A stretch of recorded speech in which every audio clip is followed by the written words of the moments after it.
Ассаламалейкум. Қалайсыңдар? Именно транзит айдайтын жігіттерге қатысты видео болайын деп тұр. Үкімет енді қолына алды осы нәрсені. Кімде-кім транзит айдаса, о адамдарға қазір штрафтар келіп жатыр.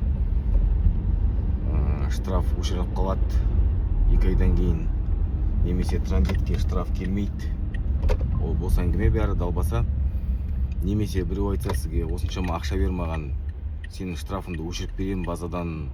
Ол да болса әңгіме, ондай әңгімелерге де сенбеңдер вообще.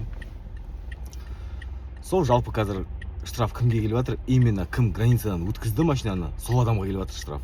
Машина кімнің атында емес, кім границадан өткізді. Сол себепті шамалы перегонщиктерге обал болып жатыр. Ақысын алып, машинаны кіргізіп берді олар. Допустим, $500 барын алып Қазақстанға кіргізіп береді. Енді штраф сол перегонщиктерге келіп жатыр. Сол перегонщиктер обал болып жатыр деп жатқаным. Сол себепті жігіттер өздерінің машиналарында облгайге барасыңдар, өздерінің қалаларындағы облгайге барып, міне мына транзитный машинаны мен айдап жүрмін, штраф маған келсін деп өздерінің аттарына өткізесіңдер.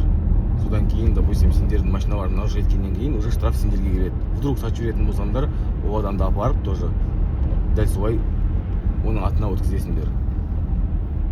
Перегонщиктерге шынымен де обал енді. Қырғын штрафтар келіп жатыр. Оларда бірінің номері бар, бірінің номері жоқ, әкеліп берген машиналардың ше, хозяиндарының, допустим. Сол себепті жалпы нарушать етпей жүріңдер, нарушать етпеңдер, штраф по-любому жазылады, по-любому базада тұрады. Сол жігіттер аман болыңдар. Соны айтып жіберейін дегенім ол.